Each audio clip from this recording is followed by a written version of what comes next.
Industry అంటే తమ ఇష్టారాజ్యమని విర్రవీగే హీరోల పొగరు పాతాళానికి దించేశారు. తమ అందాలకు ప్రేక్షకులే కాదు, నిర్మాతలు కూడా పడిచేస్తారనే హీరోయిన్ల టాపును లేపేశారు.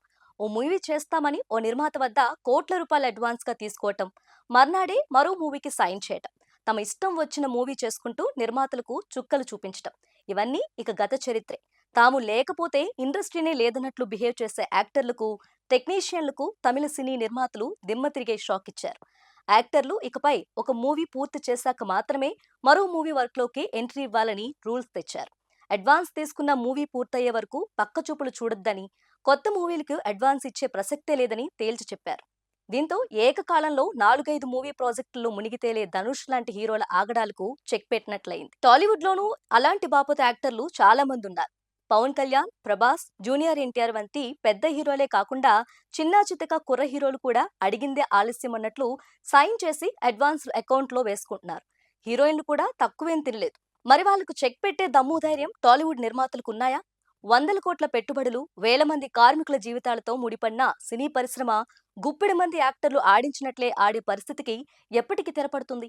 ఇప్పటికే ఓటీటీల దెబ్బతో విలవిల్లాడుతున్న టాలీవుడ్ ఇకనైనా కళ్ళు తెరిచి వెండితెరకు హీరోలు దట్టంగా పూసిన మరకలను తొలగించుకుంటుందా? తెలుగు సినీ ఇండస్ట్రీ మాదిరే తమిళ సినీ ఇండస్ట్రీ కూడా కొన్నేళ్లుగా తీవ్ర సంక్షోభం ఎదుర్కొంటుంది. ఒక హిట్ పడితే చాలు, హీరోలు రెమ్యునరేషన్ ను భారీగా పెంచుతున్నారు. నిర్మాతలకు కూడా గుడ్డిగా వాళ్ళ వెంటపడి కోట్ల అడ్వాన్సులు చెల్లిస్తున్నారు. ధనుష్, విజయ్, విశాల్, సూర్య వంటి హీరోలు తమ చేతిలో 2 సినిమాలున్నా కొత్త మూవీలకు అడ్వాన్స్ తీసుకుంటున్నారు. చేస్తున్న సినిమాను మధ్యలోనే ఆపి మరో సినిమాలోకి ఎంట్రీ ఇస్తున్నారు. ఎవరు ఎక్కువ డబ్బిస్తే వాళ్ళ సినిమాలకే మొగ్గు చూపుతున్నారు. భారీ బడ్జెట్ సినిమాలు పూర్తవ్వాలంటే ఏళ్లు పడుతుంది. హీరోల డేట్స్ దొరక్క, ఖర్చులు, అప్పులపై వడ్డీలు పెరిగి నిర్మాతలు దివాలా తీస్తున్నారు. మరోపక్క పూర్తయిన సినిమాలకు థియేటర్లు దొరక్క మూలన పడుతున్నాయి. థియేటర్లో విడుదలైన సినిమాలు కూడా కొన్ని వారాలు తిరగక ముందే ఓటీటీలో ప్రత్యక్షమవుతున్నాయి.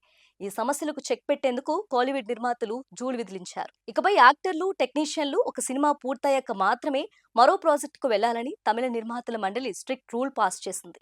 చాలా మూవీలకు అడ్వాన్స్ తీసుకొని నిర్మాతలను ఏడిపిస్తున్న ధనుష్ తో ఎవరైనా మూవీ తీయాలంటే ముందుగా నిర్మాతల మండలికి సమాచారం ఇవ్వాలని తేల్చి చెప్పింది. భారీగా పెరిగిన రెమ్యునరేషన్లను గాడిలో పెట్టాలని కూడా నిర్ణయించారు. అలాగే స్టార్ యాక్టర్ల మూవీలు థియేటర్లో విడుదలైన 8 వారాల తర్వాత మాత్రమే ఓటీటీలో విడుదల చేయాలని మరో రూల్ తీసుకొచ్చారు. పూర్తయిన సినిమాల రిలీజ్ కోసం మరో కీలక నిర్ణయం తీసుకున్నారు.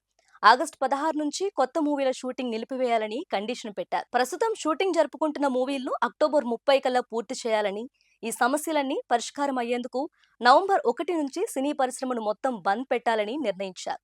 పరిశ్రమను గట్టెక్కించేందుకు ఓ జాయింట్ యాక్షన్ కమిటీని కూడా ఫామ్ చేయనున్నారు. కాలీవుడ్ ఎదుర్కొంటున్న సమస్యలన్నీ టాలీవుడ్ లోనూ ఉన్నాయి. రెమ్యునరేషన్ కంట్రోల్ చేయాలని నిర్మాతలు ఎన్నో ఏళ్లుగా కోరుతున్నారు. బడ్జెట్లో సగానికి పైగా హీరోల వాటా కొట్టాల్సి వస్తుందని వాపోతున్నారు. 50 నుంచి 100 కోట్ల పారితోషికం తీసుకునే పవన్ కళ్యాణ్, ప్రభాస్, జూనియర్ ఎన్టీఆర్ల మూవీలు హిట్ అవుతాయనే టాక్ ఉంది. కొన్ని మూవీలు బాక్సాఫీస్ వద్ద బోల్తా కొట్టినా వీళ్ళ హవా ఏమాత్రం తగ్గడం లేదు. పవన్ కళ్యాణ్ చేతిలో ఓజీ, హరిహర వీరమల్లు, ఉస్తాద్ భగత్ సింగ్ సినిమాలున్నాయి. ప్రభాస్ చేతిలో రాజాసాబ్, కల్కి 2 ఉన్నాయి. జూనియర్ ఎన్టీఆర్ చేతిలో దేవరా, హిందీ మూవీ వార్ 2 ఉన్నాయి. నాని కూడా 2-3 సినిమాలు చేస్తున్నాడు. హీరోలే కాదు, శ్రీలీల, రష్మిక మందన, సాయి పల్లవి, తమన్నా, కీర్తి సురేష్ వంటి హీరోయిన్లు కూడా ఏకకాలంలో చాలా ప్రాజెక్టుల్లో పనిచేస్తున్నారు. పైసామే పరమాత్మ అన్నట్లు ఎవరు ఎక్కువ మనీ ఇస్తే వాళ్ళ మూవీ షూటింగ్లకే ప్రయారిటీ ఇస్తున్నారు. దీంతో ఇతర నిర్మాతల మూవీలు మూలన పడుతున్నాయి. తమిళ నిర్మాతల బాటలో తెలుగు నిర్మాతలు కూడా కొరడా జులిపిస్తే సమస్యలు కొంతవరకైనా పరిష్కారం కావచ్చు. కానీ పిల్లి మెడలో గంట కొట్టేందుకు ఎవరు ముందుకొస్తారనేది అసలు ప్రశ్న.